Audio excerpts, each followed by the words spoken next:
Firstly, we saw in central taxation system, the MODVAT came into picture, if I'm not wrong, 1985 somewhere. So MODVAT came into picture, modified value added tax, जहां पर की कुछ sense में, not exactly, but कुछ sense में जो credit था आपका, जो आप पहले एक्साइज ड्यूटी देके आए हुए हैं, उसका आपको क्रेडिट मिलने लगा। जब अगर हम उस टाइम के डॉक्यूमेंट्स देखेंगे तो भी वहां पर जाके जो लिखा गया था, वहां पर यही लिखा गया था कि टैक्स ऑन टैक्स का अवॉइडेंस यानी कि कैस्केडिंग इफेक्ट को कम करना है, इसके लिए ये मॉडिफाइड वैल्यू एडेड टैक्स की स्कीम आई है। यानी कि हम अगर इसको बेसिक एसेंस देखो तो सरकार ज्यादा वैल्यू के ऊपर टैक्स लेना चाह रही है। Similarly, it was improvised to the CENVAT, centrally value added tax, simultaneously at the same time between in the year from 2003 to 2006 पूरे इंडिया में VAT इम्पोज किया गया। तो ultimately what was the objective कि वो फर्स्ट पॉइंट टैक्सेशन की जगह consumption जिस प्राइस के ऊपर हो रहा है उसके ऊपर टैक्स लिया जाए। अब ये तो पॉसिबल नहीं है कि हर स्टेज के ऊपर टैक्स लगा दिया जाए। So the input tax credit was a mode, was a basically means to achieve the target of the government to collect the taxes on the consumption price. So ये basically मैं इसको इस तरीके से भी देखता हूं कि इनपुट टैक्स क्रेडिट देना उनकी मजबूरी भी थी, तभी जाके वो अपने उस ऑब्जेक्टिव को अचीव कर पाए कि वो कंजम्पशन प्राइस के ऊपर ले जाए। सो जब भी हम इवन जब वैट रोल आउट हुआ था, वैट रोल आउट के टाइम भी हम देखेंगे उसके ऑब्जेक्टिव्स में क्या था कि कैस्केडिंग इफेक्ट कम हो, यानी कि पुराने वाले टैक्सेस का स्मूथ क्रेडिट मिल जाए। So this was what the पहले जो था। अभी जब जीएसटी आया तो GST is nothing but a VAT only, value added taxation on goods and services. काफी कंट्रीज में इसको जीएसटी बोलते हैं, VAT बोलते हैं, हम VAT on goods and services बोलते हैं। For convenience sake we are calling it as a GST, goods and services tax. जब ये जीएसटी आया या लॉन्च हुआ, और आई वुड से कि लॉन्च होने से पहले कॉन्स्टिट्यूशनल अमेंडमेंट हुआ, it was required, we all know why, I am not entering into that.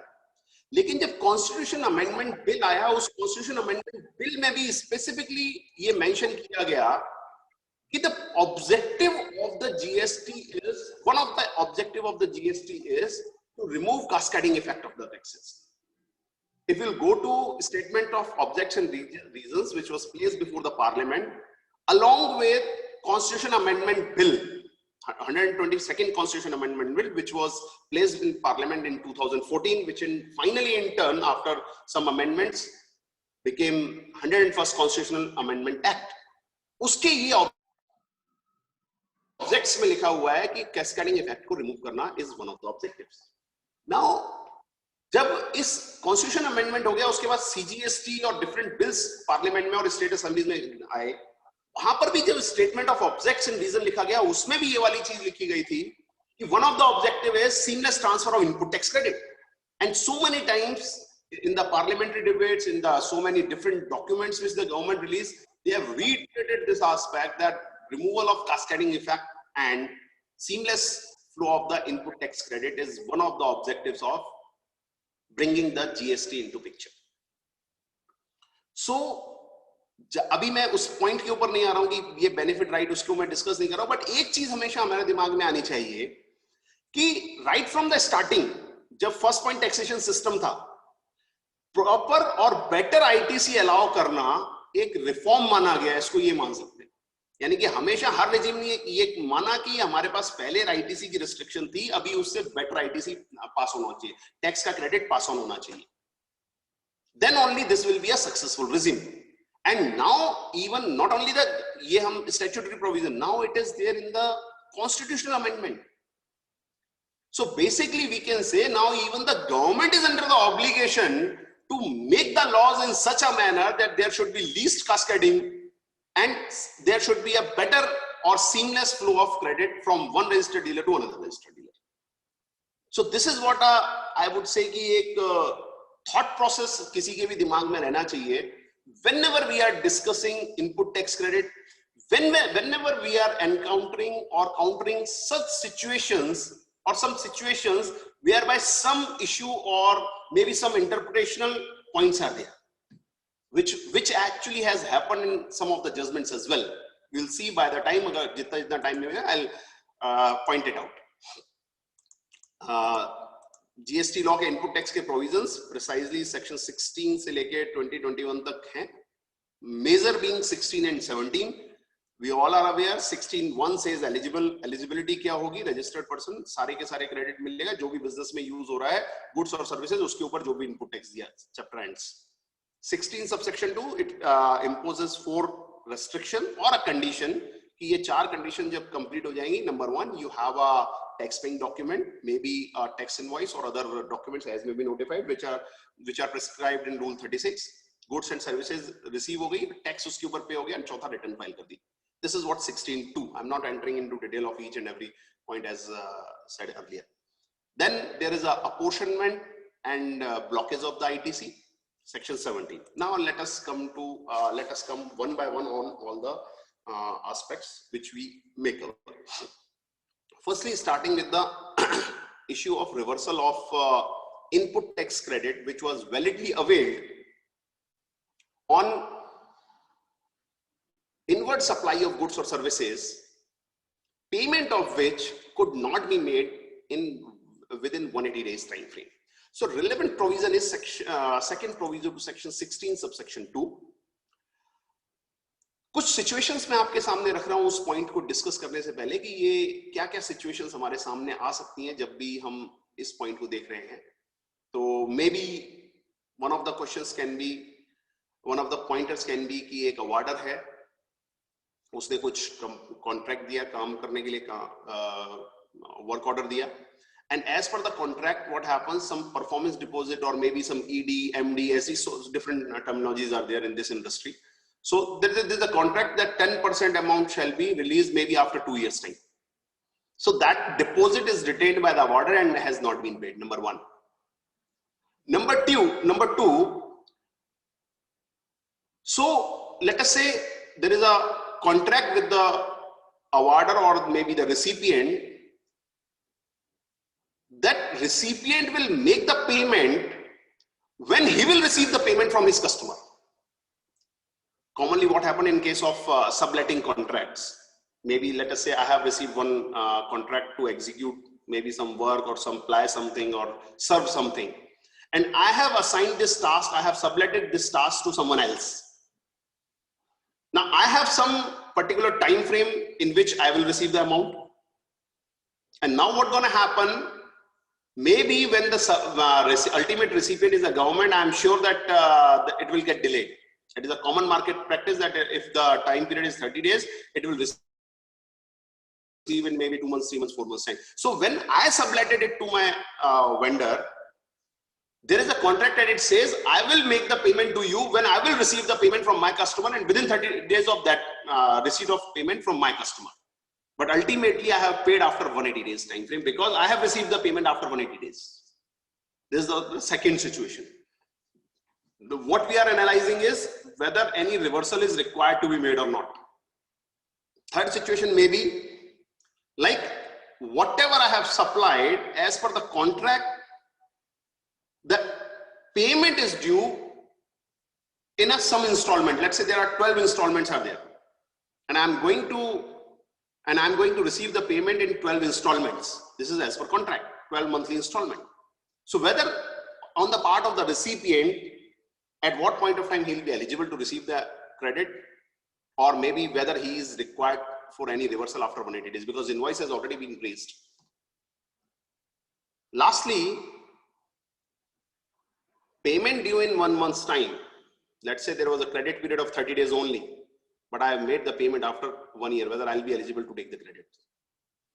Simplest one, and which may happen at so many point of time. So let us examine की इन reversal की जरूरत है. Please mind ये जितने भी issues हमने आज की डेट में सेलेक्ट किए हैं, may be it is this 180 days time frame, maybe 16(4), maybe 36(4), maybe 86(a), maybe whatever other. Common answer we all know. Today what we are going to do is we are trying to analyze कि क्या कोई इसमें opportunity बनती है, क्या कोई legal reading इसकी बनती है, so that we can have some position. Maybe trying to read between the lines की क्या कि हम इन points को discuss कर रहे हैं, otherwise layman terms में तो सबको पता है कि क्या क्या होने वाला है. So while we go through with this provision section 16 subsection 2, this is what the bare provision in front of you. which says, provided further, where a recipient fails to pay to the supplier of the goods or services or both, the amount towards the value of supply along with the tax payable thereon within a period of 180 days from the date of the issue of the invoice.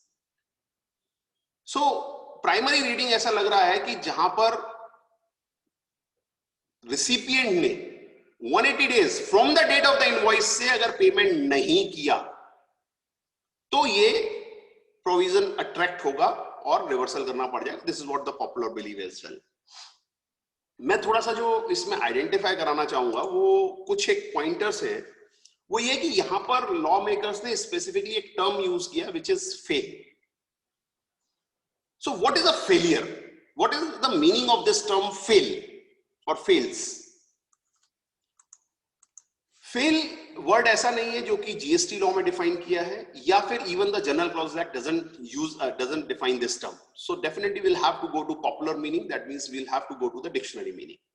When we go to some of the dictionaries, they suggest the failure means there was obligation to do something and you could not perform that act. You could not done that act. So this is what the failure is. This is what some dictionary meaning and what common understanding of the meaning of the failure. So basically failure कुछ ऐसा expectation ला रही है कि आप fail हुए हो कुछ ऐसा काम करने में जो कि आपको करना था, which you were expected to do. Now in all those situations which I put before you, maybe in first three situation जहां पर अवार्डर ने 10% का पेमेंट होल्ड कर लिया, या फिर इंस्टॉलमेंट पेमेंट की हम बात कर रहे हैं 12 EMI थी, या फिर मेरा जो ड्यू पेमेंट हो रहा वो ही 1 साल बाद रहा है. सो क्या वहां पर ऐसा कुछ भी था जो कि मुझे करना था और मैंने नहीं किया, which I was obliged to do and I have not done that act?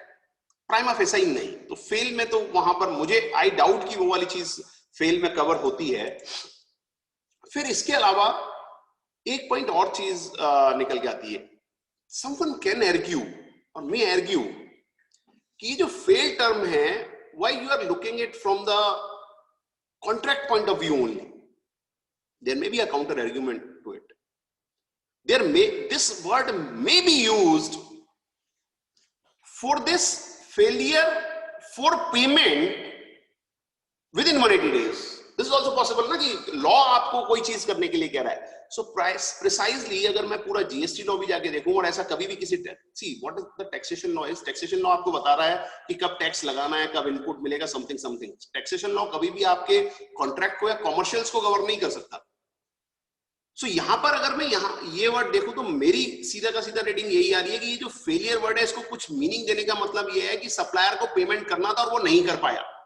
Then I'll go to that 180 days condition. Even I can compare it with the other aspect also. इसका जो similar provision, I won't say perimeteria, but इसका जो similar provisions था या इस same provision के footprints हमें पहले भी मिलते हैं central tax regime में.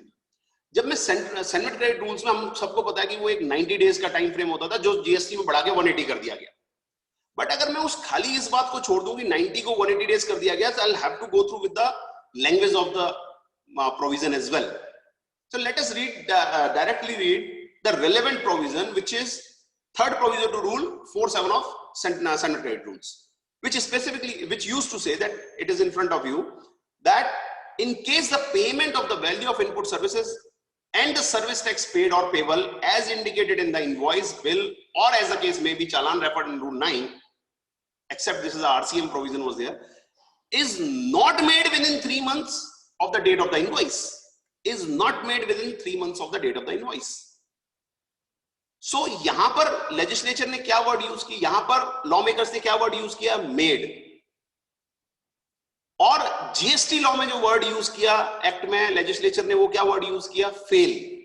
So not only there is a difference of 3 months and 180 days, rather there is a difference in terminology also. Why this difference is there? See, this is a settled principle. Supreme Court has said so many times, and for a notably, you can refer one of the lovely judgment of Tara agencies from Supreme Court, which said, whatever said and whatever has not been said, both are very important. So in I think it should be there in the slide as well. Yes, Tara Agencies 292 ITR 444, whereby the Supreme, this is the exactly copy pasted line from the judgment of the Supreme Court. It says the intention of the legislature has to be gathered from the language used in the statute, which means the attention should be paid to what has been said as also to what has not been said. So precisely अगर मैं पुराने law और इस law को compare करूं तो पहले जो वर्ड था उसमें स्पेसिफिकली जो टर्म यूज थी वो थी made, the payment has not been made, और यहां पर क्या कर रहा है, failure to make the payment. So यहां पर क्यों नहीं वर्ड मेक या मेड यूज किया गया और क्यों फेलियर यूज किया गया? जब मैं इस क्वेश्चन का आंसर देखने जाता हूं तो इसका मतलब सीधा यही निकलता है, it is a directly link with contract, contractually क्या वो फेलियर हुआ. सो जो तीन क्वेश्चन मैंने, तीन सिचुएशन आपके सामने रखी थी इनिशियली कि कोई कॉन्ट्रैक्ट का कुछ एसडीएमडी ईडी रोक लिया गया, या ड्यू डेट लेट आ रहा है, या फिर पार्ट पेमेंट इंस्टॉलमेंट पेमेंट हो रहा है, तो इन सभी केसेस में मेरे हिसाब से there is no failure. I am not referring to any of the circular, though there are circular which suggest some benevolent things but not required. Law से डायरेक्ट निकल के जो चीज आ रही है, then what is the need of referring to any circular? So in first तीन चीजों में सीधा का सीधा my opinion is ये प्रोविजन स्ट्राइक नहीं करता. Now let us go to last situation. Last situation हमारा जो हमने अपने पास रखा था, simplest point, पेमेंट ड्यू इन 1 month, यानी कि लेट अस से आज की डेट में 18 नवंबर को मैंने कुछ सप्लाई किया, पेमेंट जो मुझे आया वो 1 महीने के, 1 साल के बाद आया, जबकि क्रेडिट पीरियड जो था वो 30 डेज का ही था. Now the question is for my recipient whether he is supposed to reverse his credit, और जो लॉ में जिस तरीके से लिखा है उसको आउटपुट में ऐड करेंगे क्या? Correct. So this is what the provision. And provision see what it says, अगर आप लास्ट लाइन इसकी पढ़ेंगे तो लास्ट लाइन क्या कहता है, availed by the recipient shall be added to his output liability along with interest thereon in such manner as may be prescribed. Now what is prescribed? Prescribed means as per rules which are made on the recommendation of the GST Council. Fine, fair enough. So let us refer to the relevant rule which is made for it. Now rule 37 is there for it. Rule 37 specifically बोलता है कि Rule 37 specifically says a registered person who has availed of input tax credit on any inward supply of goods or services or both, but fails to pay the supplier thereof the value of such supply along with tax payable thereon within the time limit specified in the second proviso to subsection 16(2) shall furnish the detail of such supply, the amount of value, please mind what is obligation, shall furnish the details of such supply, the amount of value not paid and the amount of input tax credit availed of proportionate to such amount not paid to the supplier in the form GSTR2 for the month immediately following the period of 180 days. जब 180 दिन हो जाएंगे उसके बाद का GSTR2 में आपको ये वाली चीज डालने का है. This is what obligation on the part of the recipient. अभी आप सब लोग मेरी पॉइंट आराम से पहुंच चुके हैं कि GSTR2 में हम डालें कहां? GSTR2 तो आया ही नहीं. सो एक चीज हमेशा याद रखें, और मैं बहुत टाइम से, बहुत डे 1 से ये वाली चीज बार बार कहता हुआ आया हूं, नेवर से कि GSTR2 इज नॉट देयर और GSTR2 इज सस्पेंडेड और GSTR2 इज अबंडेंट. लीगली कहीं किसी ने आज तक कोई एक भी नोटिफिकेशन देखा है जिसमें GSTR2 नहीं है या जिसमें GSTR2 को सस्पेंड किया गया? और anything whereby law has said okay ये आपको काम GSTR2 में करना था, GSTR2 की जगह किसी दूसरी जगह कर लीजिए? To best of my knowledge no. Now the question comes कि GSTR2 फिर हमें फाइल करना है क्या? I will always say if someone asks me कि GSTR2 फाइल करना है क्या, I will always give the answer yes, file करना है. कब के लिए फाइल करना है? डे 1 से लेके आज तक के लिए फाइल करना है. इसकी सिर्फ अभी डेट नोटिफाई होना बाकी है. ये मैं आपको कुछ नोटिफिकेशन के रेफरेंसेस दे रहा हूं. You can definitely go through it from the जुलाई 2017 से लेके इवन आज तक के गवर्नमेंट के नोटिफिकेशंस हैं जिनमें स्पेसिफिकली लिखा है कि we will notify the date of GSTR2. GSTR2 is nothing but a return under section 38. So law specifically says कि हमको ये आपको अभी डेट नोटिफाई करनी है, तो हम अभी आपको सब्सिक्वेंटली नोटिफाई करेंगे GSTR2. तो ठीक है, जब आप नोटिफाई करोगे then I will put it. So यहां पर मैं क्या कहना चाह रहा हूं कि जो मैकेनिज्म है, मैकेनिज्म क्या है? सेक्शन 16 सबसेक्शन 2 के सेकंड प्रोविजन को इफेक्ट में लाने का. आपके 180 दिन पूरे हो गए, द मोमेंट 180 दिन पूरे हो गए आपको GSTR2 में डालना है. okay, I'll put in GSTR 2 the day I will be filing the same. आज की this can be one of the pointers or maybe a very technical ground जहां पर ऐसा कुछ हो गया है कि भाई नहीं, जिन लोगों ने अभी रिवर्सल नहीं किया और नोटिस वगैरह आ रहे हैं, आई थिंक यहाँ पर गवर्नमेंट की लैकिंग है लॉ प्रॉपर बनाने में, on it is a settled principle कि अगर मैकेनिज्म सामने नहीं रखा गया है तो law can not be operative.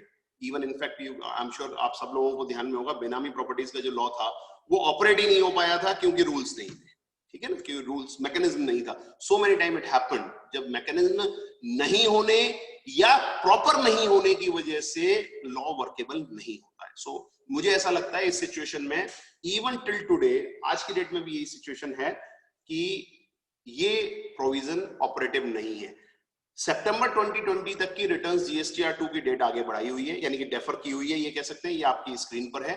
Apart from this, from October 2020 to March 2021 has also been said in the same manner. In October 2020 there was a notification for it. So anyways, now I'm coming to the other aspect from this blocked credit. कुछ वापस से situations या कह सकते हैं कि discuss करने के लिए कुछ सामने इशू होने चाहिए, तो वो इशू हम एक बार सामने रख रहे हैं कि किसी बिजनेसमैन का रॉ मटेरियल चोरी हो गया. Whether ITC is to be reversed, there was a manufacturer, uska, he was having some raw material, purchased raw material, it was there in his godown, it got stolen. So whether ITC is to be reversed. Now second situation can be, the raw material was coming from X place to factory, from the supplier's place to recipient place, and some loss during transportation has happened, which is tolerable in range, maybe as per industry norm. Okay, transportation losses maybe 0.5%, 1%, whatever, and it is there. Second, the next point can be some natural loss in a process of making the goods into finished good. That means that during the manufacturing process also there is at times there is some wastage, which is we can call as normal wastage. Wastage has happened, whether ITC is to be reversed. Now, then the next would be if same thing happened with finished goods, lost, destroyed, whether ITC is to be reversed. Maybe someone has given a Diwali gift at this particular point of time. Some distributor has given a Diwali gift to different buyers, maybe prospective buyers, maybe some officers or something, etc., etc. So whether ITC is to be reversed. Similar question in case of manufacturer, whether ITC is to be reversed if a manufacturer has given a gift, has gifted items which he manufactured, or maybe he has given them as a sample. Maybe in case of pharma companies or otherwise. Circular may be having a different view than what I am saying. So for this, first of all, let us refer directly to the relevant provisions, section 17, subsection 5, clause H, which starts with a non-obstante clause and says, notwithstanding anything contained in section 16, subsection 1 and 18, subsection 1, input tax credit shall not be allowed in respect of following, namely, goods lost, stolen, destroyed, written off, or disposed of by way of gift or free sample. First of all, there are two limbs. One is lost, stolen, destroyed, written off. And second limb is disposed of by way of gift or free sample.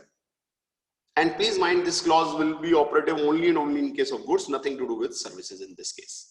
So, जो examples हमने लिए थे उसके बारे में अगर हम एक एक करके सोचें और बात करें, तो यहाँ पर एक चीज बहुत साफ दिखाई देती है कि लेट अस से मैं कोई भी मेरा जैसे हमने एग्जांपल लिया कि I purchase some raw material or I purchase some traded goods और चोरी हो गया. ITC is to be reversed. In my humble opinion, this clause is starting with a non-obstante clause to section 16 subsection 1, जहाँ से basic eligibility आती है, तो करना ही पड़ेगा. There is no other way out appearing directly. So उस case में आपको ITC reverse करना पड़ेगा. Anyone will have to, the person who has already taken input tax credit, it will have to be reversed. फिर question निकल के आता है कि what will happen in case of a manufacturer? सो जब मैन्युफैक्चरर की बात करते हैं तो मैन्युफैक्चरर का लेट अस से सेम स्टोरी, रॉ मटेरियल था, रिवर्स करना पड़ेगा, फाइन, बट उसका अगर फिनिश गुड्स चोरी हो जाता है या फिर मैन्युफैक्चरर ने अपने बनाए हुए गुड्स को ही एज अ गिफ्ट दिया है या फिर एज अ सैंपल दिया है, what gonna happen there? Precisely if the goods are insured, see जो मैं प्रैक्टिस समझ पाया हूं इंश्योरेंस कंपनी के साथ में, जो मैंने काम किया है या फिर जो ओपिनियन दिया है, सो इंश्योरेंस कंपनीज का आज की डेट में एक चीज सेटल्ड है, they agree with this fact ki okay, if something is lost, government doesn't want to take the burden and it is cost of the assessee, so in that case they give up, they basically include the GST also in the prices. So I always suggest कि जहां पर भी आपको insurance claim मिल रहा है, better to reverse and make it a cost and take the insurance claim, number one. Number two is at times insurance नहीं भी होगा लोगों के पास, या कोई पर्टिकुलर पॉइंट के ऊपर इंश्योरेंस में कवर नहीं है जहां पर भी लॉस डिस्ट्रॉय वाली बात हो रही है, या फिर जब हम फ्री सैंपल वगैरह दे रहे हैं।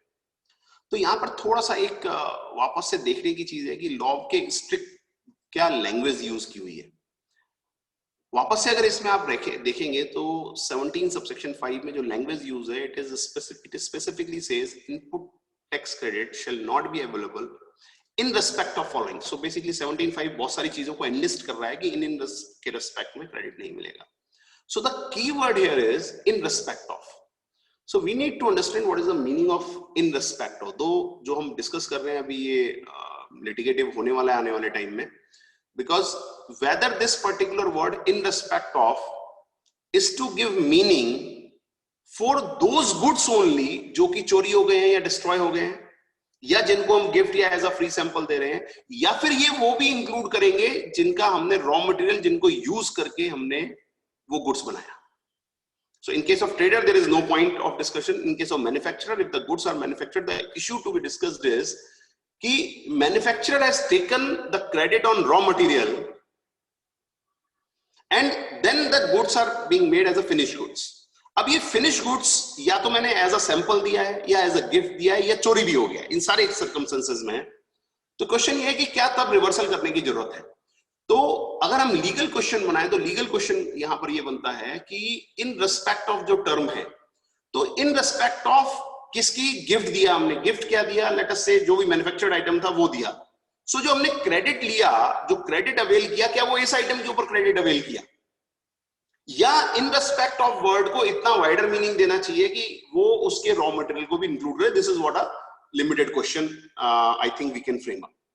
दो ऐसे काफी सारे जजमेंट मिलेंगे जिनमें कि इन रिस्पेक्ट ऑफ को वाइडर मीनिंग देने की बात की है, but even then I think कि मोस्ट अप्रोप्रिएट जो जजमेंट है वहां पर वो स्वास्तिक टबैको फैक्ट्री का जो सुप्रीम कोर्ट का जजमेंट है वो यहाँ पर इन फैक्चुअल सिचुएशंस में लगता है।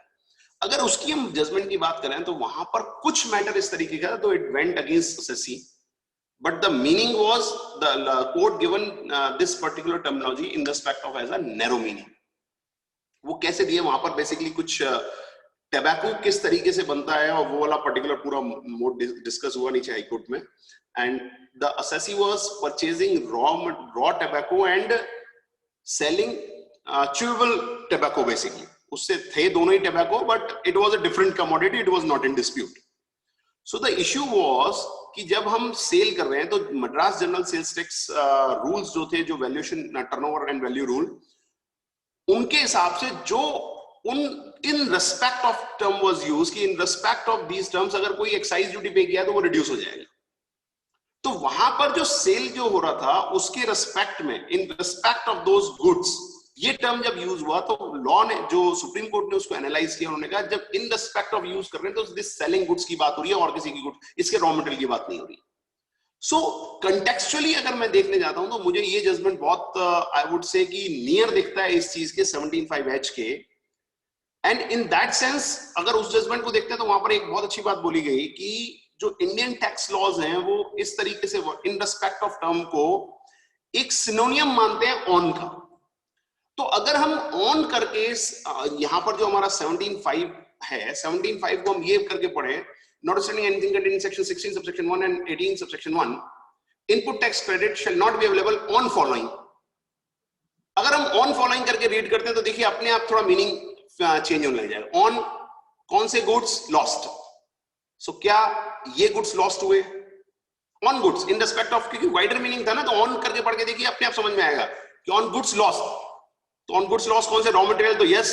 फिनिश गुड्स है तो क्या उसके ऊपर कोई भी क्रेडिट था? Answer is no. डिस्ट्रॉय हो गए तो क्या फिनिश गुड्स डिस्ट्रॉय तो उसके ऊपर कोई भी क्रेडिट था? मैंने कोई गिफ्ट आइटम दिया उसके ऊपर कोई भी क्रेडिट लिया था? सो प्रिसाइजली इट अपीयर्स कि जब मैं इस जजमेंट की हेल्प से पढ़ता हूं तो मुझे ऐसा फील होता है कि मैन्युफैक्चर्ड आइटम्स के लिए ये क्लॉज अप्लाई करना बहुत मुश्किल होगा, एंड इट्स स्ट्रॉन्ग आर्गुमेंट कि it doesn't apply in this particular scenario. एक और ब्लॉक क्रेडिट के केस में एक इश्यू है जो कि हम सब लोग बहुत अच्छे से वेल अवेयर हैं। उड़ीसा हाईकोर्ट का एक जजमेंट आया जिसने पूरे इंडिया में अच्छा खासा सेलिब्रेटेड जजमेंट रहा था, जवेरी साहब का लिखा हुआ जजमेंट, कि अगर मान के चलो कोई मॉल बन रहा है और उस मॉल के केस में वहां पर उस मॉल को अल्टीमेटली रेंट पर दे दिया, तो क्या जो वो मॉल बना है, जो वो कंस्ट्रक्शन हुआ है, उसके ऊपर जो जीएसटी पे किया गया है, क्या उसका इनपुट टैक्स क्रेडिट मिलेगा क्या? This is what the basic essence of basic question in that particular issue. तो जजमेंट सफारी रिट्रीट हम सब लोग जानते हैं, the answer was positive, yes credit मिलेगा। This was the basic point, and honourable high court has read down the 17(5)(d to read in such a sense कि भाई इसका आपको क्रेडिट मिलेगा। मैं इस जजमेंट की डिटेल में नहीं जा रहा हूं। जजमेंट को भी अगर हम डिवाइड करेंगे तो बेसिकली दो पार्ट में थे। वन, जो मैंने आपसे कॉन्स्टिट्यूशनल ऑब्जेक्टिव वगैरह की बात की थी कि जीएसटी आया क्यों, क्योंकि इनपुट टैक्स क्रेडिट अच्छे तरीके से मिलना, वो पॉइंट सारे डिस्कस हुए उसमें। Second was 17(5)(d on a technical ground, कि उसमें जो वर्ड यूज किया इट इज ऑन ओन, तो is it a own? So basically there can be a view कि it's not is own, basically ये दूसरे के यूज करने के लिए प्रॉपर्टी है। लेकिन मैं एक, क्योंकि आज का वो सब्जेक्ट मैटर नहीं है, मे भी किसी रियल एस्टेट के प्रोग्राम में उसको डिटेल में उस जजमेंट को डिस्कस किया जा सकता है, बट मैं सिर्फ एक कॉशियस एक पॉइंट आप लोगों से शेयर करना चाहता हूं, जो कि आई वुड से कि जब भी इस जजमेंट को यूज कर रहे हैं, remain cautious. Please mind, as a matter of fact, in the Safari Retreat case, the show cause notice or the issue involved was only and only with respect of section 17 subsection 5 clause D, whereby the block credit provision which are contained in section 17 subsection 5 has other clauses as well, notably clause C, and credit basically तभी मिलेगा जब आप 17(5) के किसी भी clause में fall नहीं कर रहे हो, यानी कि 16(1) is the eligibility criteria, then there is a some restriction and condition are there 16(2), and this 17(5) is a rider, और 17(5) के किसी भी क्लॉज में अगर आप वहां पर फिट बैठ जाते हो तो वो आपका क्रेडिट रुक जाता है। This is what scheme of the law. तो जो सफारी रिट्रीट बेसिकली क्या कह रहा है, 17(5)(d) को रीड डाउन करके ये कह रहा है कि आपको ये क्रेडिट मिल जाएगा, but please mind practically what gonna happen, जब भी कोई ऐसा मॉल बना होगा या कॉमर्शियल बिल्डिंग बनी होगी, most of the cases, I'm saying most of the cases, वहां पर एक बिल्डर ने या जो भी ओनर है उस प्रॉपर्टी का, उसने वर्क कॉन्ट्रैक्ट दिया होगा सामने वाले को कि वो कंस्ट्रक्ट कर दे बिल्डिंग। ज्यादातर केसेस ऐसे होंगे, नॉट ऑल द केसेस, क्योंकि कई बार ऐसा भी हो सकता है कि मैं खुद कोई गुड्स में भी सीमेंट और एक्सेट्रा एक्सेट्रा अलग अलग चीजें परचेज करके ला रहा हूं और मैंने लेबर कॉन्ट्रैक्ट ले लिया, this is quite possible, but most of the cases what happen, एक मैं लमसम कॉन्ट्रैक्ट देता हूं वर्क कॉन्ट्रैक्ट का कि भाई ये मेरे को बिल्डिंग बना के दे दो। उन सिनेरियो में I need to examine 17(5)(c as well, which was not at all discussed in this judgment. Safari Retreat has not discussed 17(5)(c. So be careful. खाली सफारी रिट्रीट के बेसिस के ऊपर कि भाई आप चल रहे हैं तो आपको ये स्टैंड क्लियर रखना पड़ेगा कि 17(5)(c भी इसके ऊपर नहीं लगता, तो बी केयरफुल विद इट। ये I think this is one of the important point which one should be aware. Excuse me. Coming to 36(4), आपके जो 2A में दिखाई दे रहा है उसके 10% से ज्यादा का क्रेडिट नहीं मिलेगा, something like this.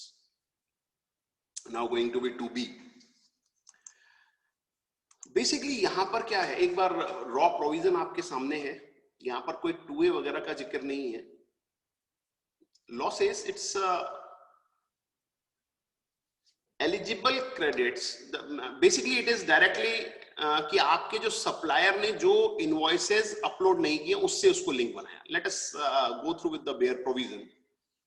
It says ITC to be availed, please mind the word term used is availed.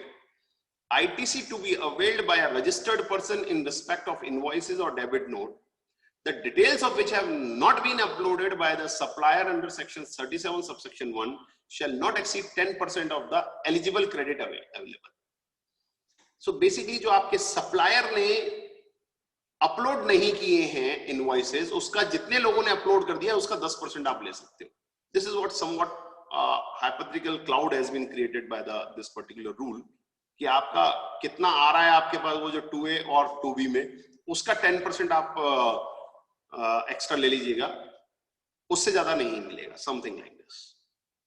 Basically अगर इसको देखें तो इन्होंने क्या किया कि अपने ऊपर जितनी भी रिस्पॉन्सिबिलिटी थी सरकार के ऊपर, उन सभी रिस्पॉन्सिबिलिटीज को साइड में कर दिया और सारी की सारी रिस्पॉन्सिबिलिटी शिफ्ट कर दी गई हैं रिसिपिएंट के ऊपर, टैक्स पेयर के ऊपर, which I believe somewhat is not rational, not proper and illegal as well.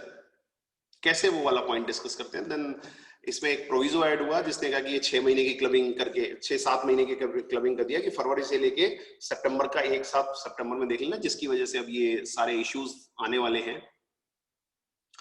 मैं आपको कुछ एक प्रोविजंस लॉ के याद दिलाता हूं जो वापस से लॉ में एक्चुअली आज की डेट में लॉ में वही लिखा हुआ है. First of all return filing. अगर रिटर्न फाइलिंग के मैं जीएसटी लॉ के प्रोविजन देखूं which are specifically contained in section 37 for outward, 38 for inward and 39 as a main return. These are the sections of CGST and SGST law. And corresponding rule which prescribe the methodology or a mechanism is contained in Rule 59, 60 and 61 corresponding to their sections. जो आज की date में भी जिस तरीके से लिखा हुआ है उसमें यही लिखा है कि आपको GSTR 1 फाइल करना है by 10th, as which was the original scheme of filing of return and claiming of input tax credit under the original as original scheme under the GST law. आपको GSTR 1 फाइल करना है up to 10th. Then a GSTR 2A will be generated by 11th, यानी कि next date of the due date of GSTR 1. Then you are supposed to file GSTR 2 by 15th.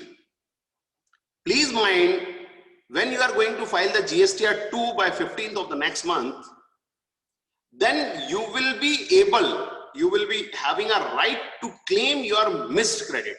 That means जो आपके पास rule 60 में section 38 में जो आपके पास right आ रहा है वो ये है कि जब आपका जो आपके पोर्टल पर दिखाई नहीं दे रहा है क्रेडिट, उस क्रेडिट को भी आप डाल सकते हो अपनी GSTR 2 में, which is your inward return. That means आप उसको क्लेम कर सकते हो. Please mind, this is the first point. This is a right given by section 38. उसके बाद एक 1A जनरेट होगा, क्योंकि अगर आपके सप्लायर ने कोई चीज अपलोड नहीं की थी तो और आपने उसका क्लेम ले लिया, then there will be a communication in the form of GSTR 1A to the supplier कि recipient has claimed this much of the amount, you want to accept it or not, and within 2 days time frame he has to respond to it.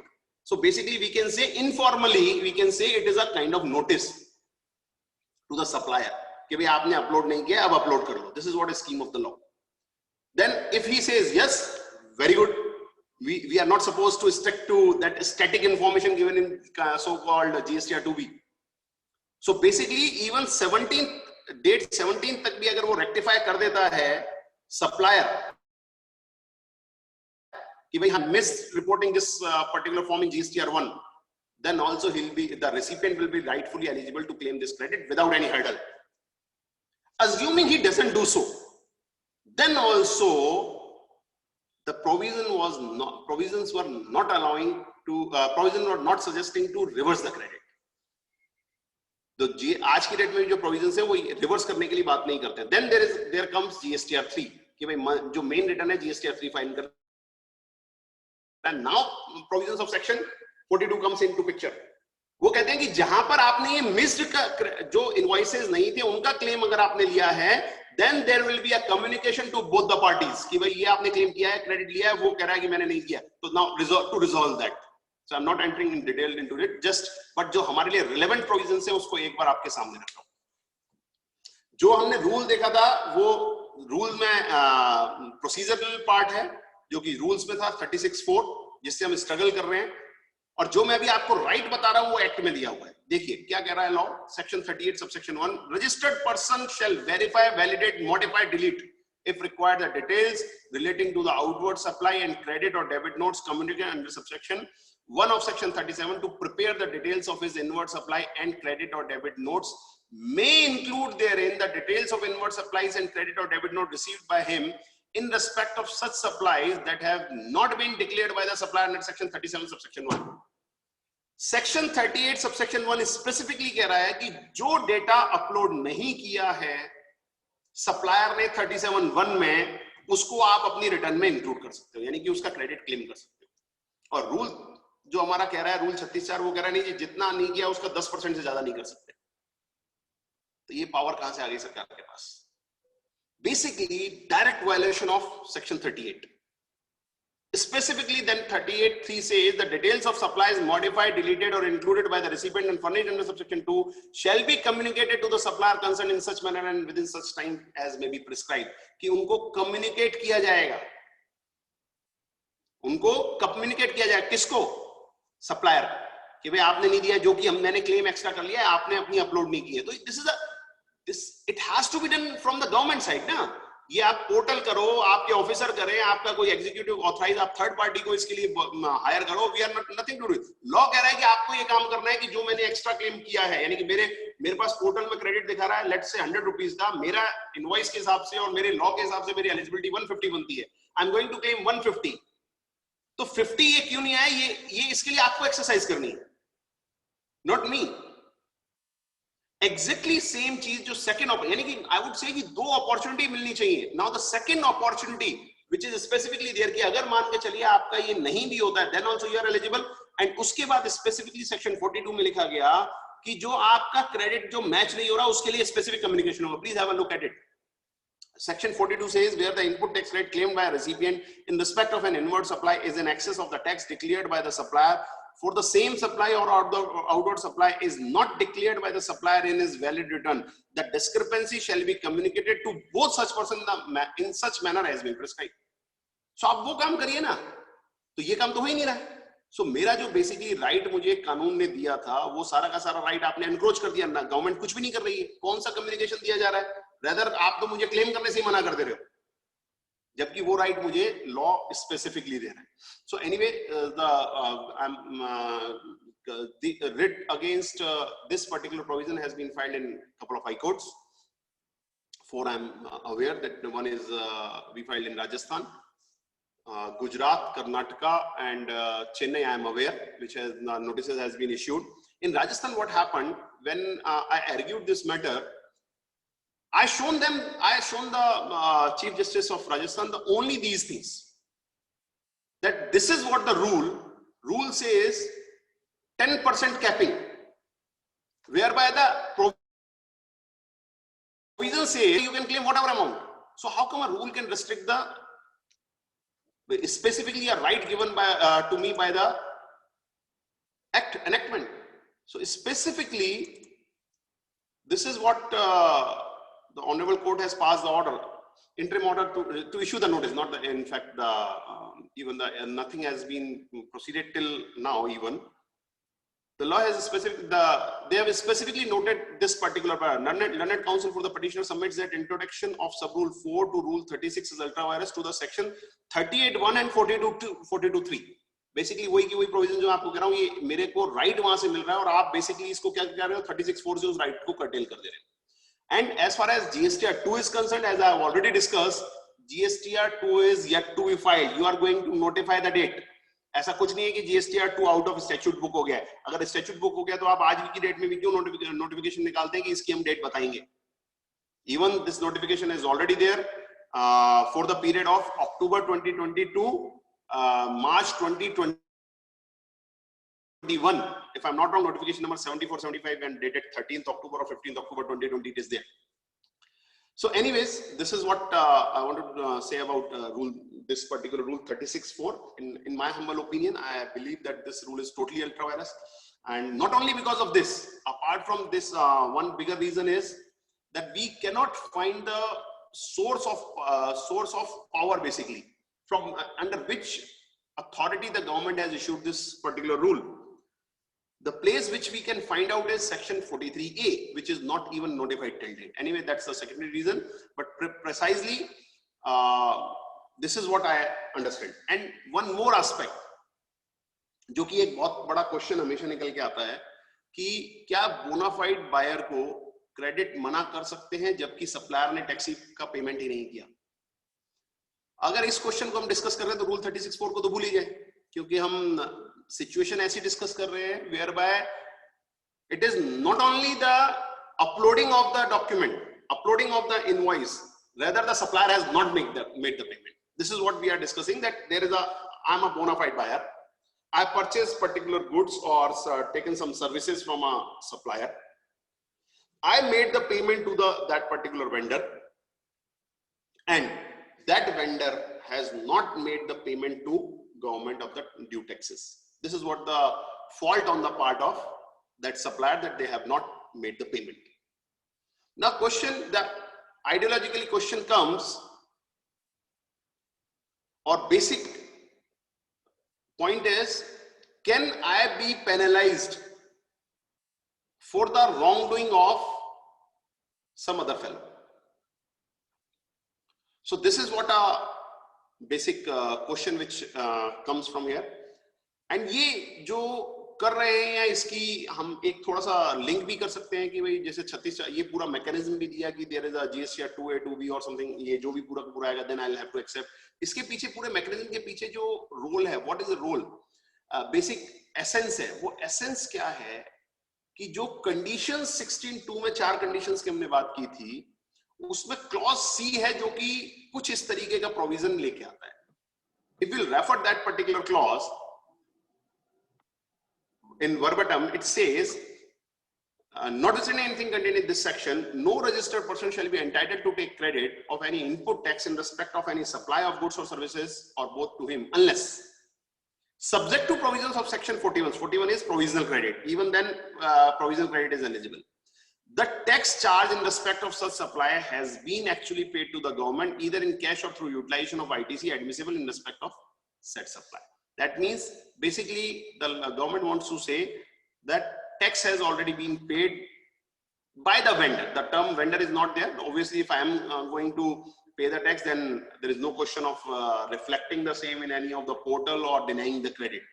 So if whereby I am going to make the payment to the vendor, so if he has discharged the tax liability, he has paid the taxes to the government, then only credit shall be allowed to me. This is what mentioned in Act itself. In section 16 subsection 2 clause C. मैं थोड़ा सा आपको history बताना चाहूंगा, क्योंकि इसके ऊपर अभी जीएसटी लॉ के ऊपर तो कोई डेवलप नहीं हुआ है कि कोई बड़ा लिटिगेशन या किसी आई कैन से किसी भी हाई कोर्ट का कोई अभी तक मेरी नॉलेज में एटलीस्ट नहीं आया जीएसटी लॉ को लेके. बट एक रिलेवेंट प्रोविजन हम दूसरे एक्ट्स के एक बार देखते हैं कि कितने रिलेवेंट हैं. मैं दिल्ली वैट एक्ट का एक प्रोविजन आपके सामने सेक्शन 9(2)G आपके सामने रख रहा हूं, जहां पर स्पेसिफिकली लिखा गया, no tax credit shall be allowed to the dealers or class of dealers unless the tax paid by the purchasing dealer has actually been deposited by the selling dealer with the government or has been lawfully adjusted against the output tax liability and correctly reflected in the return filed for the respective tax period. So basically अगर देखा जाए तो घूम फिर के वहीं ये वाली बात भी, वहां पर भी यही वाली बात की गई कि या तो आप जो मेरा आपको क्रेडिट कब मिलेगा, तभी मिल पाएगा जब जो सेलिंग डीलर है उसने वो गवर्नमेंट को लॉफुली वो डिपॉजिट कर दिया होगा टैक्स, तभी आपको उसका क्रेडिट मिलेगा. सिमिलर प्रोविजंस में आपको दूसरे एक इसमें राजस्थान वैट एक्ट का बताता हूं. सेक्शन 18, ये आई थिंक लिखने में मिस्टेक हुआ है, 16(2) नहीं है, it's section 18 subsection 2 of the RVAT act. Section 18(1) में एलिजिबिलिटी है, 18(2) में उसका एक राइडर दिया गया जहां पर स्पेसिफिकली लिखा गया, input tax credit under subsection 1 shall be allowed only after verification of the deposit of tax payable by the selling dealer in the manner as may be notified by the commissioner. Number 1. And then there is a subsection 3 which also has a some near to this rider, which says notwithstanding anything contained in this act, no input tax credit shall be allowed on purchases where the purchasing dealer fails to prove the genuineness of the purchase transaction on being asked to do so by an officer not below the rank of the ACTO. So precisely जो clause 3(5) है वो ये कह रहा है कि purchase genuine होनी चाहिए, और क्लॉज 2 ये कह रहा है इन केस जहां पर भी नोटिफाई करेंगे कमिश्नर उसके हिसाब से जो उसका वेरिफिकेशन हो जाए कि टैक्स पे हो गया।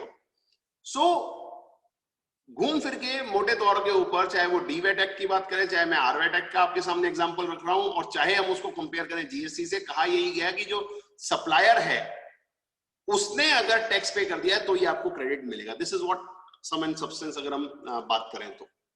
अब जीएसटी में तो आज की डेट में कोई डायरेक्ट प्रेसिडेंस अवेलेबल नहीं है, लेकिन अगर मैं पुराने लॉज के ऊपर बात करूं तो कुछ प्रेसिडेंस जो कि मैंने आपकी स्क्रीन के ऊपर रखे हैं वो अवेलेबल हैं, जिनसे कि हमें क्लू मिलता है कि क्या होना चाहिए। एक एक करके बात करते हैं। Pooja trading company, this is from Rajasthan high court, and इसमें बेसिकली जो मैं आपको 3(5) क्लॉज बता रहा था वो वाली बात हुई थी। तो यहाँ पर बेसिकली वेरिफिकेशन नहीं हो पाया तो ऑफिसर्स ने डिसअलाउ कर दिया क्रेडिट। तो वेरिफिकेशन मतलब वो ऑनलाइन, जैसे कि जीएसटी में है उसी तरीके का ऑनलाइन मैकेनिज्म था, और जब ऑफिसर ने डिसअलाउ किया तो हाईकोर्ट तक मैटर पहुंचा। हाईकोर्ट ने स्पेसिफिकली कहा भाई ये तो परचेज जेन्युइननेस आपको दिखानी है, ये इसमें कहा कि टैक्स नहीं देने करने की तो कोई बात ही नहीं है। तो परचेज जेन्युइननेस तो आप जब जाके देखोगे कि बिल है उसके यहाँ जाओ, लेमन टर्म्स में आपको बोल रहा हूं कि उसके यहाँ सप्लायर को जाओगे और वो सप्लाई अगर जेन्युइन है then only you will get to know कि हाँ भाई ये इनजेन्युइन थी। Otherwise, तो until unless you prove the purchases as ingenuine, you cannot disallow it just because of some technical कि भाई आपके पास ये रिपोर्ट है या नहीं है उसके बेसिस के ऊपर।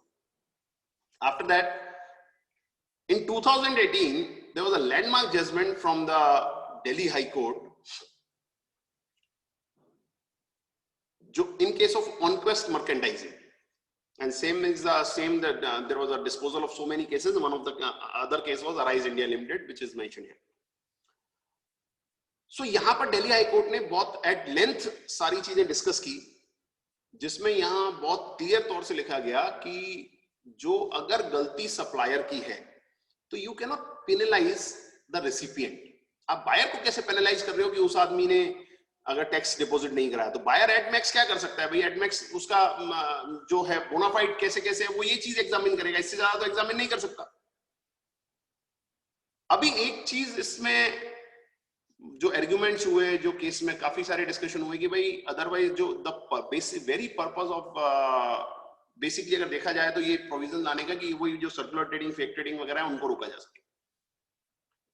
सो वहां पर कोर्ट ने इस चीज को स्पेसिफिकली ऑब्जर्व किया जहां पर बोनाफाइड केसेस है, क्योंकि this petition was to declare this provision as ultra vires. I am talking about section 9(2)(g of the DVAT act.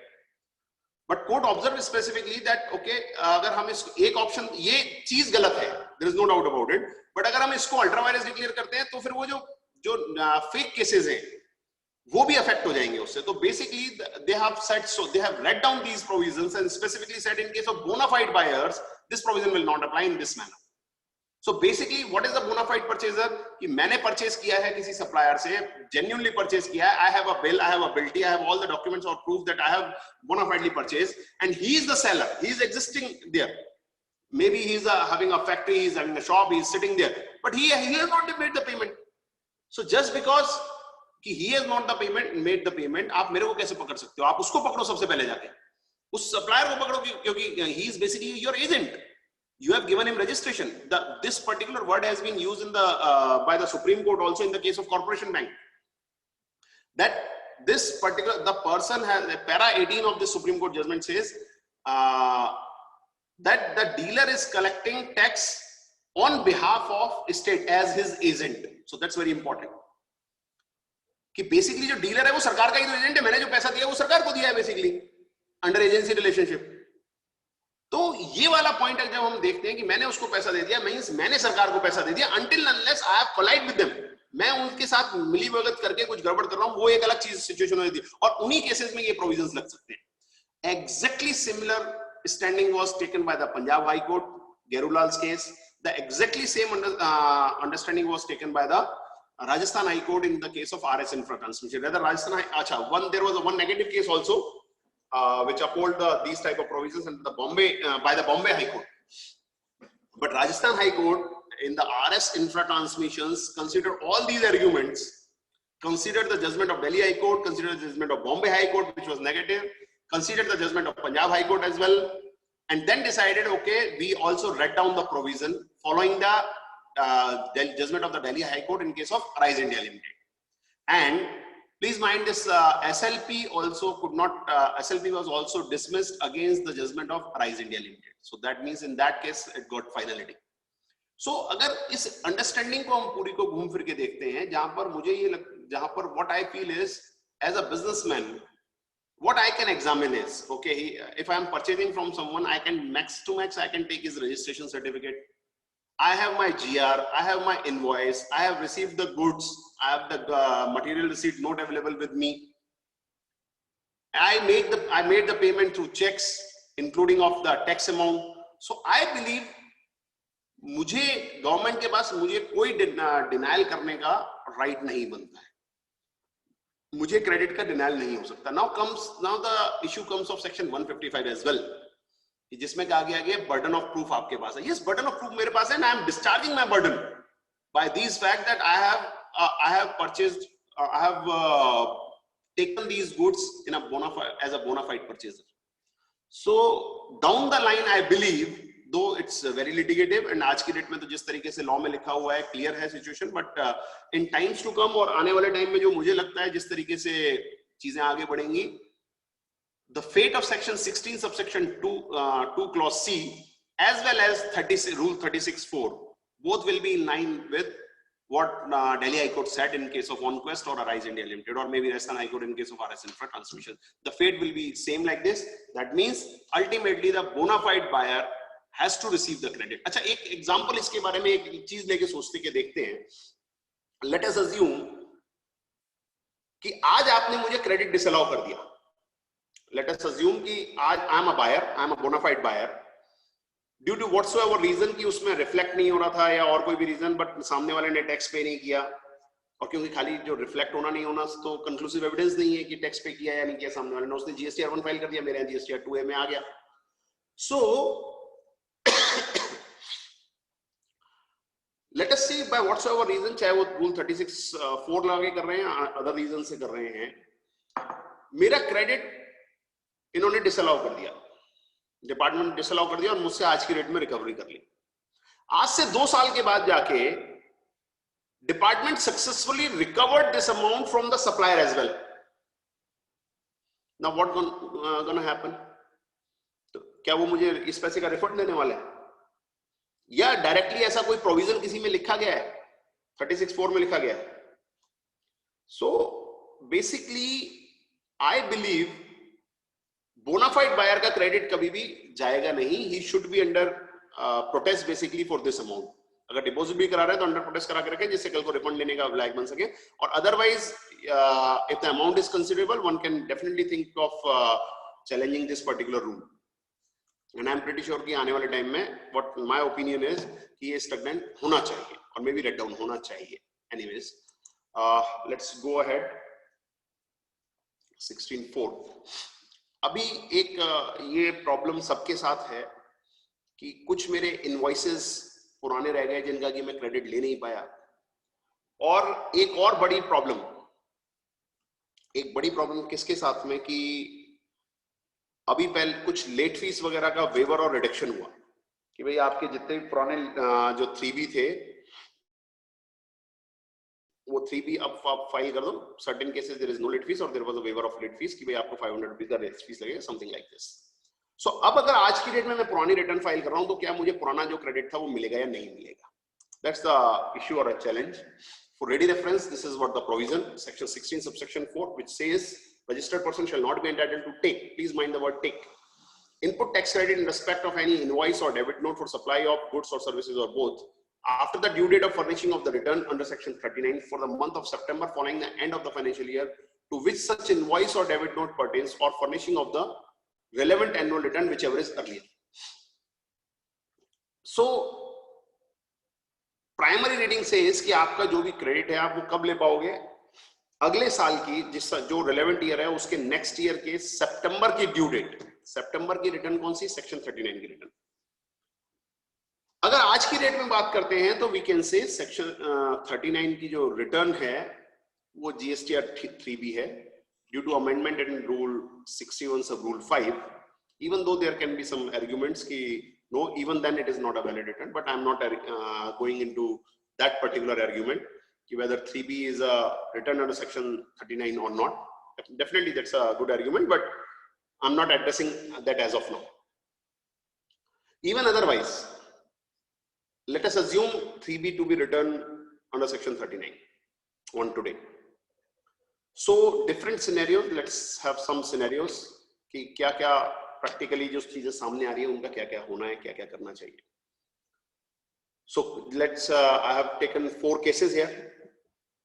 I've taken 4 cases. Number 1, RCM for a particular year, maybe 18-19 not paid till now, और आज की date में हमें पता चलता है and we want to pay it on today. Question is कि आज की डेट में पे कर देंगे so credit मिलेगा क्या. Second, invoice date was 15 March 2019, books of accounts में उसको रिकॉर्ड किया 15 मार्च 2019, और जीएसटीआर 3B में जो हमने क्लेम किया उसको किया December 2019. So whether I will be able to get this credit or not. Third situation is similar, invoice date 15 March, books of accounts में रिकॉर्डिंग किया 15 मार्च को, claimed in GSTR 3B of March itself, but that return was filed late. That means that return was filed in the month of December 2019, though it was filed claimed in return of March itself. Fourth example is invoice was of 15 March 2019 and recorded in books of accounts in, let's say, December 2019 and claimed in the return of December 2019. So this is what the 4 scenarios we can discuss in light of this section 16 subsection 4. One more recent cases which are coming from the notices are coming from the DRI and the GST authorities also. आपने देखा होगा कि advance authorisation licence था, I think उसके लिए कोई एक slide अलग से बनाया होगा, तो आई थिंक उसको अलग से ले लेंगे. जस्ट लेट मी सी, हाँ अलग से बनाया उसका, fine. So let's discuss this particular aspect in light of the legal situation. First of all case number 1 कि आरसीएम पिछले साल का था, 18-19 का था, और हम आज पे करने जा रहे हैं, तो इसका क्रेडिट मिलेगा नहीं मिलेगा, क्योंकि कई बार दिमाग में ये वाली चीज आ सकती है कि क्रेडिट नहीं मिलेगा. रीजन क्योंकि 18-19 की सप्लाई की बात कर रहे हैं, एंड नाउ 16(4) सेज कि नेक्स्ट ईयर का सितंबर की रिटर्न का ड्यू डेट, दैट मींस सितंबर 2019 की 3B की due date which would have been 20th of 2019. So एक बार इस प्रोविजन को वापस से एक बार केयरफुली देखते हैं कि इसमें ये कहां फिट होता है.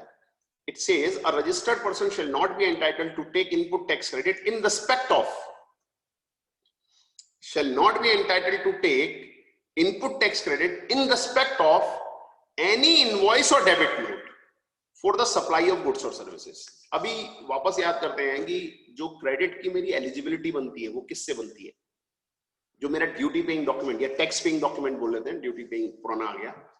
अगर मैं सेक्शन 16 सबसेक्शन 2 को देखता हूं, which starts with a non obstante clause, वहां पर लिखा है कि मैं कब एंटाइटल्ड हूं क्रेडिट लेने के लिए. उसके 4 कंडीशंस हैं. Number 1 condition is tax invoice.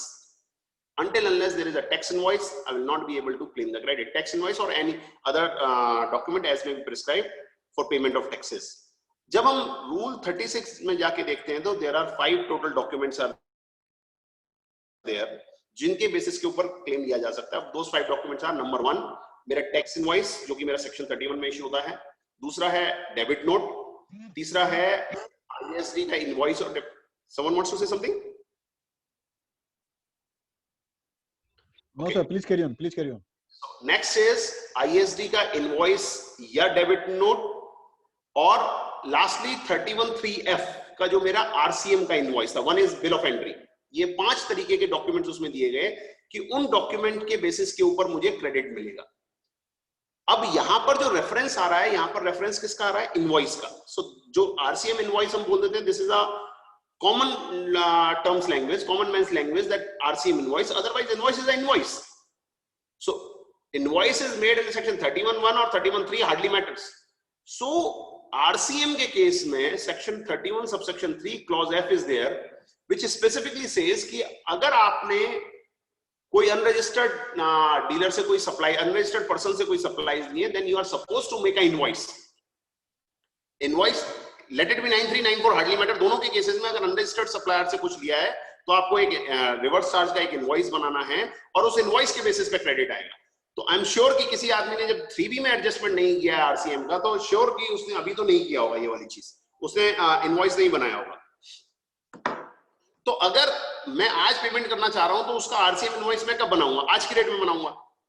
तो जब मैं आज की रेट में उसका इनवॉइस बनाऊंगा, अब मैं इस प्रोविजन को पढ़ता हूं 16(4) को, तो वो मेरे ऊपर कब लगेगा देखिएगा. A registered person shall not be entitled to take input tax credit in respect of any invoice or debit note for supply of goods or services. So basically the direct reference is to invoice, not to the supply. अगर supply को reference देना होता तो GST law में ये invoice और debit note जो मैंने underline करके लिखा है, इसमें ये लिखा ही नहीं होता. उसमें lawmakers could have directly mentioned that a registered person shall not be entitled to take input tax credit in respect of any supply of goods or services. They have specifically used the word invoice or debit notes for supply. So basically the linkage is directly with the invoice, not with the actual supply. इसका एक दूसरा example भी हो सकता है. Let us say I supplied some services in the month of March. Rule section 31 मुझे allow करता है कि मैं वो उसका invoice within 30 days बना सकता हूँ. तो जो मैंने जो invoice raise किया उसको within 30 days यानी अप्रैल में raise कर दिया, तो उसका टाइम पीरियड कब से चलेगा? अप्रैल से चलेगा या मार्च से चलेगा? क्योंकि सीधा 1 साल का फर्क पड़ने वाला है. I M of the firm view that उसका जो टाइम पीरियड है वो अप्रैल से ही चलेगा. तो on the same footing RCM का भी क्रेडिट मिलेगा. I don't think so there will be any much hassle in any litigation कि इस चीज को एग्री करने में. In times to come government will also agree to it कि ये जो टाइम चलेगा वो इनवॉइसेस से चलेगा, ना कि एक्चुअल सप्लाई से चलेगा, the way the law is written. अभी सेकंड सिचुएशन लेते हैं. अभी क्या है कि invoice date 15 March 2019, recorded in books of accounts 15 March 2019, claimed in GSTR 3B of December 2019. अब यहां प्रॉब्लम की बात है. अब यहां तकलीफ क्या है, या आगे के जो हमारा एग्जांपल था इसमें invoice date 15 March, recorded in books of accounts 15 March, लेकिन जीएसटीआर 3B मार्च का जो फाइल हुआ वो दिसंबर में फाइल हुआ. अभी जो मैं बोल रहा हूं it's going to be a highly litigative, but this is what the how one can take a call.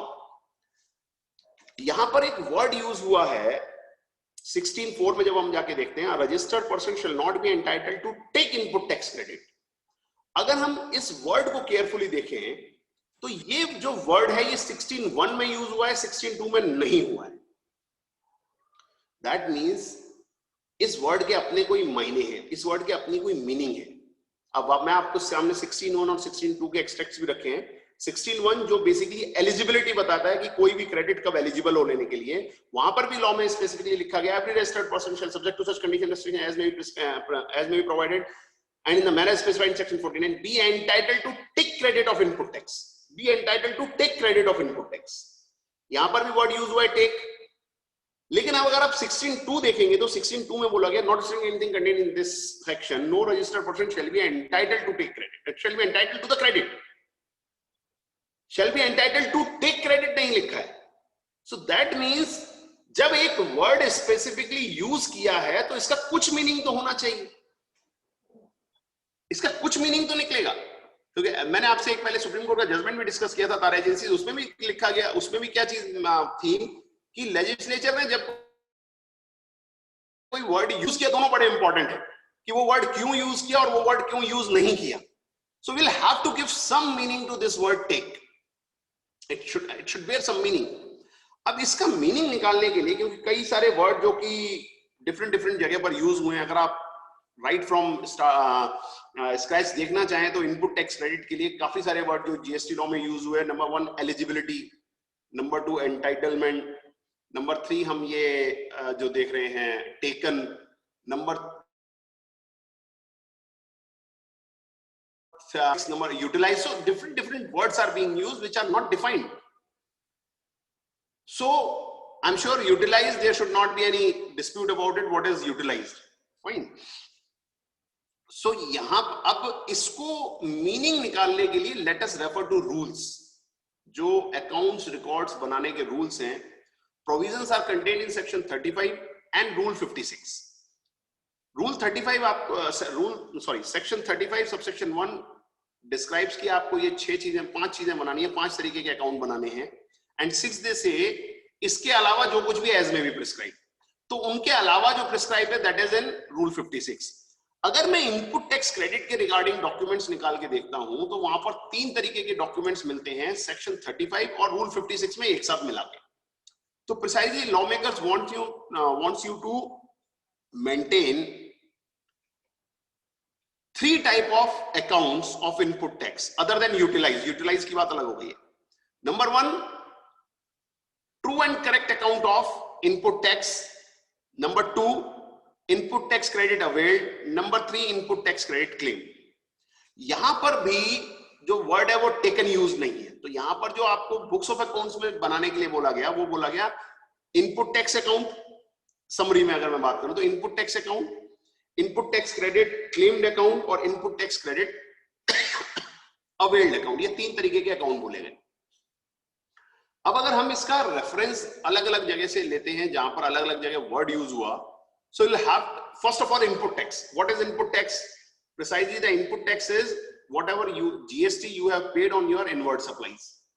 अगर हम डेफिनेशन जाके देखते हैं सेक्शन 2 सबसेक्शन 60 में, तो सब्सटेंस में यही बोला गया जीएसटी जो आपने पे किया which is on inward supplies, और जीएसटी जो इनफैक्ट जो आपको चार्ज हुआ on your supplies which are used or intended to be used in the course or furtherance of the business. So जो भी आप चाहे गुड्स है चाहे सर्विसेज है, गुड्स बीइंग इनपुट और कैपिटल गुड्स हार्डली मैटर, आपने दिया वो एलिजिबल है या नहीं वो एक अलग बात है, बट आपको उसका एक अकाउंट मेंटेन करना है.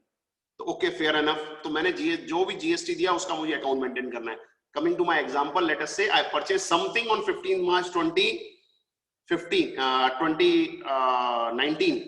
तो मैंने जैसे ही कोई टैक्स दिया मेरी इनवर्ड सप्लाई के ऊपर, जो मुझे चार्ज हुआ, मेरे पास इनवॉइस आया, तो I debited that amount in input tax account. Fair enough. अभी उसके बाद का स्टेप है कि मैं उसको एक क्लेम करूंगा और फिर मैं उसको अवेल करूंगा. Now what is avail? Avail को जिस तरीके से 73-74 में यूज किया गया या और अलग अलग जगह प्रोविजन में यूज किया गया, तो प्रिसाइजली वो डायरेक्टली लिंक हो रहा है किससे, जब आप उसको पोर्टल के ऊपर लेके जा रहे हो या अपने ईसीएल में लेके जा रहे हो. ईसीएल में जाता है जीएसटीआर 3B के बेसिस के ऊपर. तो I think we can say the availment is at the time of when we are putting it into GSTR 3B and taking the credit in our electronic credit ledger. Though Patna high court से something else, वो कहते हैं तब भी availment नहीं हुआ. Anyways उसको अभी अपन छोड़ देते हैं, वो डिफरेंट फुटिंग पर था इंटरेस्ट के पॉइंट ऑफ व्यू से. इनपुट टैक्स क्रेडिट अब क्लेम्ड कब हुआ? अभी क्लेम तो हुआ ही नहीं फिर अभी किसी भी तरीके से. तो what is this claim? So what I believe और व्हाट आई अंडरस्टैंड कि ये कंस्ट्रक्ट कब हो पाएगा प्रोविजंस की, उसकी जो, क्योंकि लॉ मेकर्स कह रहे हैं कि आपको आप एक क्लेम का अकाउंट बनाओ. क्लेम तो it has to be somewhere between this thing ना, कि आपने जब आपने अवेल किया उससे पहले की सिचुएशन निकल के आती है. तो बेसिकली मैं क्लेम कहां कर रहा हूं?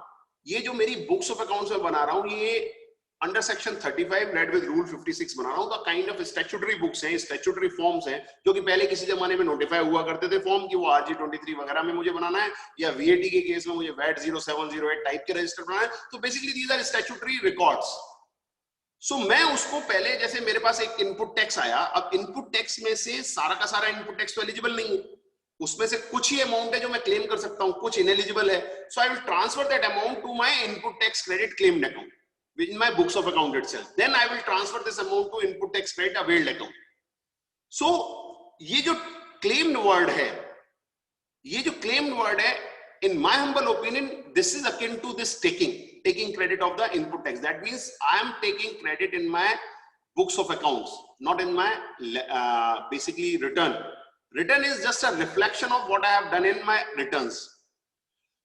कुछ इस चीज के, नॉट एग्जैक्टली सेम, बट कुछ इस चीज के फुटप्रिंट्स आपको फोर्ड इंडिया लिमिटेड का जो चेन्नई सिस्टेट का जजमेंट है, it was a DB judgment, one was madam Wadhwa and one other, मैं रिकलेक्ट नहीं कर पा रहा हूं नाम।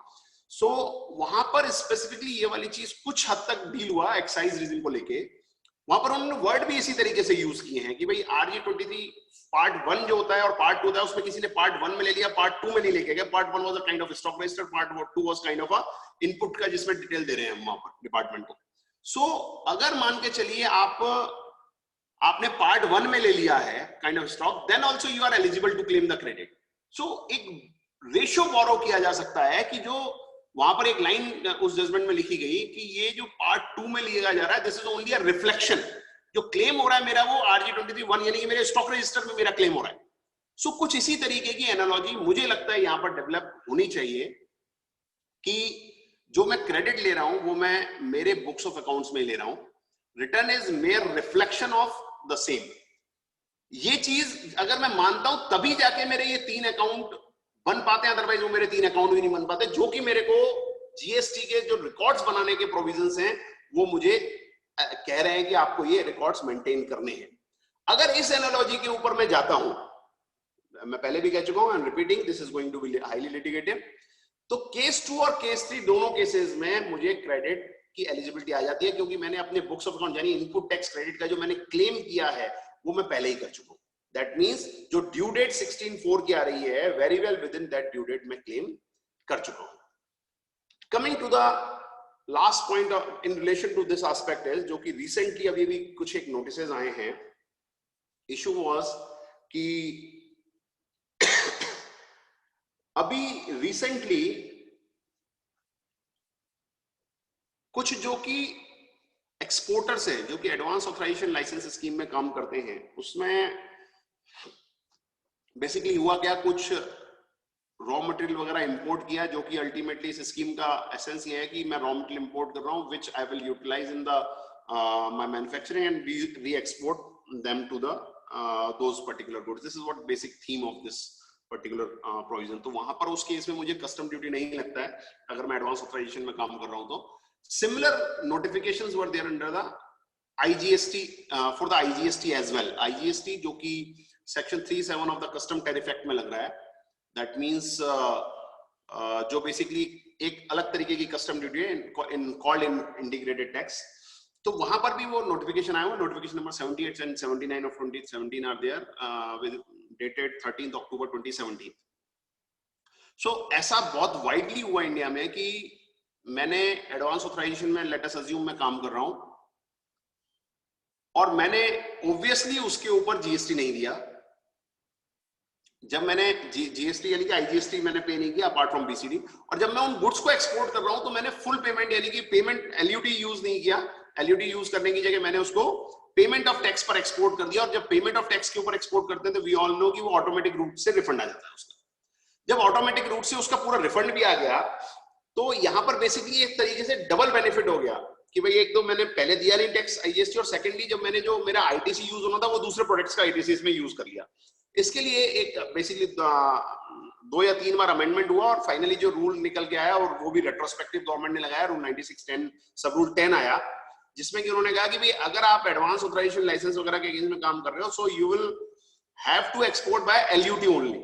नट शेल में जो बात है वो एलयूटी से ही एक्सपोर्ट करना है, आप उसमें फुल पेमेंट के ऊपर आप नहीं जाओगे। इसको ऑथेंटिसिटी भी चैलेंज हुई, जो कि 2 डिफरेंट हाई कोर्ट से, एक में फेवरेबल और एक में नेगेटिव डिसाइड हुई। We are not into that, हम कस्टम्स के प्रोविजंस की बात नहीं कर रहे हैं। अभी इश्यू क्या है कि जीएसटी अथॉरिटीज ये नोटिस दे रही हैं कि आपने आईटीसी जो है वो गलत यूटिलाइज करके रिफंड ले लिया है, तो उस अमाउंट को मैं रिटर्न करो along with interest. Let me repeat the facts.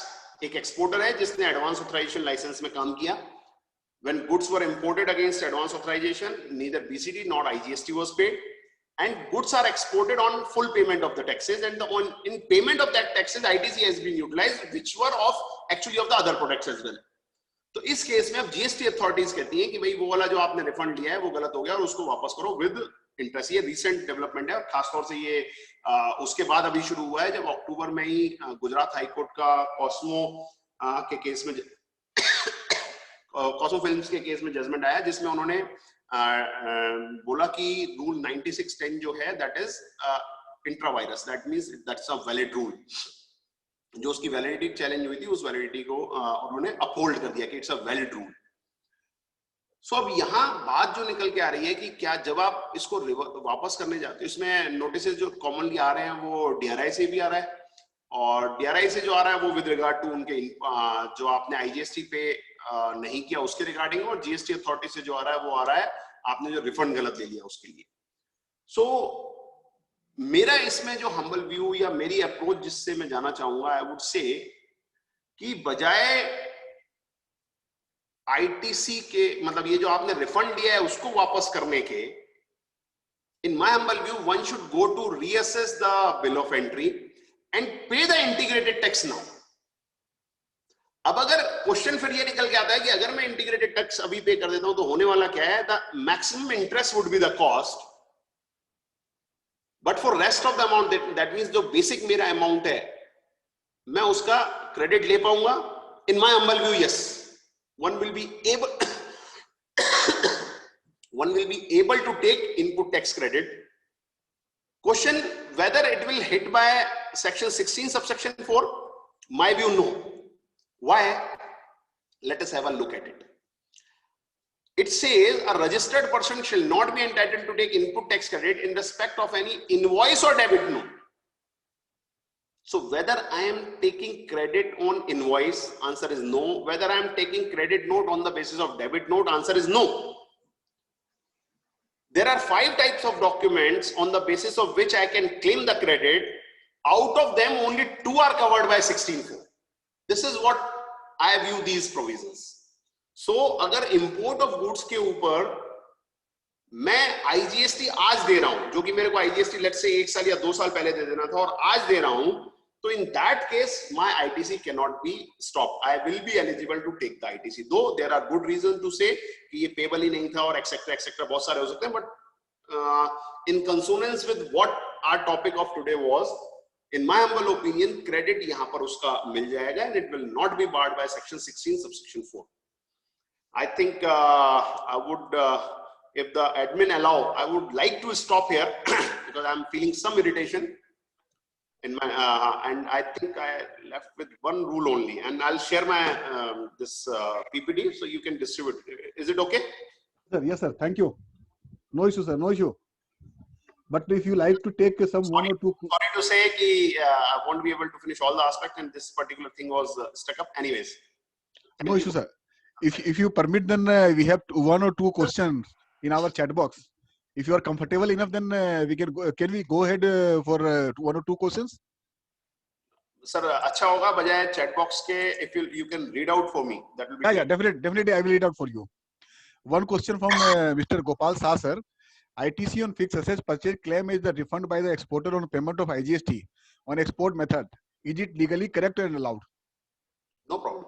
You basically see आप I think जिस तरीके से आपने word किया है उसको कि refund ले लिया है ITC का, I won't say it like that way.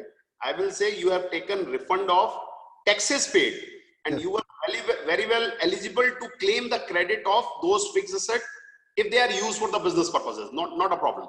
I don't see any issue in that. Basically, sir, there is a bar in Rule 89, Sub Rule 3 on the refund of input tax credit on paid on capital goods. That's why he is asking the question. I completely understand, but again, I am saying the same thing. You are not going to take the refund of ITC. You are going right, to sir, take the refund of taxes paid. Taxes paid, correct, sir. I agree, sir. I agree. Right, sir. And one more question. Is GST liable to be paid under reverse charge mechanism on late delivery charges deducted by the recipient? Sorry, come again, sir. Is GST liable to be paid under the RCM method on late delivery charges deducted by the recipient? Late delivery charges? Yeah. Late delivery, I don't think so. Any RCM is on that. Yes, there is no RCM so far I know, sir. Right, sir. 2 messages. If ITC of IGST availed as C plus N, then what is the implication? Sorry, come again. If ITC of IGST availed as C plus S, then what will be the implication? ITC of आपने जो ले लिया है वो IGST की जगह C+S ले लिया. This is what Yes, the yes. question. Correct, sir. Correct, sir. Better आप उसको अब रेक्टिफाई कर लीजिए, यानी रिवर्स कर दीजिए जो आपने गलत लिया है और करेक्ट वाले को आप क्लेम कर लीजिए. ओके, तो उसमें टाइम लिमिट अप्लाई नहीं होगा 16.4 का? टाइम लिमिट बिल्कुल लगता है. अगर टाइम लिमिट निकल गया है तो my practical advice will be don't do anything. Wait for the litigation. Wait for the officer to give you the notice. At that point of time you will be having good reason to say that it was a mistake, bona fide mistake, and let's rectify it. I can quote you one of the judgment whereby from where you can have the ratio of this one, that agar later point of time के ऊपर ऐसा कुछ निकल रहा है, so correct claim should be there. If I'm not wrong, it is Formica. Kerala court judgment, sir. I'm referring the Supreme Court decision in case of Formica India. If I'm not wrong, 77 ELT should be there. So basically you can use ratio of that judgment. Okay, sir. Gaurav Agrawal ji, you can unmute yourself and ask the question directly to the sir. Gaurav ji. Yeah, good evening. Yes, good evening, sir. Very good evening, Gaurav ji. Sir, I just have one question. Like, in one case, the bill has been raised from the supplier in the month of October. Which Two October? XY. On suppose 20th of October. No, which October? Year? Sir, 2020. Okay, fine. In the name of XYZ Infrastructure Limited, instead of XYZ Terminal Limited, which is a group company of XYZ Infrastructure Limited. This was done because the purchase order was raised by XYZ Infrastructure Limited. So the bill was raised on Infrastructure Limited rather than XYZ Terminal Limited. Now on 18th of November, today when we are standing, customer is asking to generate a fresh bill in the name of XYZ Terminal and asking us to reverse the original invoice. So now, sir, that when e-invoice has been made mandatory from 1st of October, we have given them two options. Basically that we need to raise a credit note, and accordingly, whatever the freight charges will be extra incurred, that will be borne by them. Or secondly, we have told them that you can do one more thing. So 1 second. That they accept our attached invoice, and based on that, they raise the stock transfer invoice internally, so that no credit. आपका second option मैं नहीं समझ पाया, वो एक बार दोबारा बताएंगे? The second option we gave that the customer can raise stock transfer invoice internally through the internal route, so that the ultimate purpose of them will also be solved. So they are not agreeing on any of our options. So what to do, sir? Contractual matter है यार, आपने दोनों चीजें उनको बोल दी. Is it a goods or service? So it's a good sir. Goods है ना? Yes, तो sir. जो आपने दोनों बातें बोली हैं, उन दोनों में से किसी एक पे उनको राजी होना चाहिए. There is no point कि उसके ऊपर क्यों राजी नहीं हो रहे हैं वो. Contractual matter है, let the parties decide. Legal point इसमें कुछ भी नहीं है. So then if they are not agreeing on any of the option, then we must come to some other conclusion, sir. आप ऑफलाइन मेरे से बात कर लीजिएगा. We'll resolve it. Okay, sir. Thank you.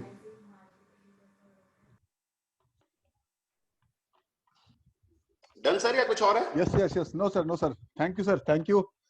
And sir, just one for you regarding your deliberation. That is excellent. And very well deliberated. You have explained all the today topic. I am sure all the participants enlightened their knowledge out of your deliberation. And I request CA Shubham Khetan to kindly tender the formal vote of thanks on behalf of our association. Shubham. Good evening once again, sir. And I would like to thank you for sparing your time here in spite of not being in the best of health. Still, you have carried this session along, and you have put in a lot of effort, which I can see basically even by your expressions. When you were during the deliberation, you were putting so much of effort, and it was something which was fantastic for us. The material